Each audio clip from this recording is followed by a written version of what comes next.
process reproduce, means what will happen, you have explained that process and then the result is there, that in the form of product or something.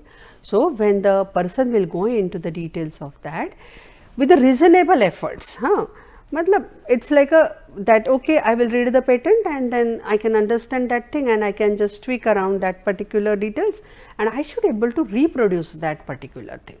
That is very important. If you are not able to reproduce it by the reasonable efforts, then that is a very good point for the defense to the defendant. Defendant will say that whatever it is explained in the that description, and if I follow that, that is not giving result. If that is the condition, this is the meaning of this particular section. Okay, I am just going into the details of that description. I tried my level best.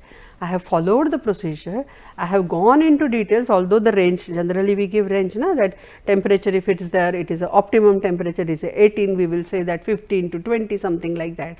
So, I have tried everything, still the result is not there, and if that is proved, then that is a very good defense, right. So, first defense, I have used a different process. This is your process, this is my process. See, there is a difference. Second, you have given this description, but that description when I follow, it is not actually working. So, that is another defense is there with the defendant to prove that yes, invalidate that particular patent.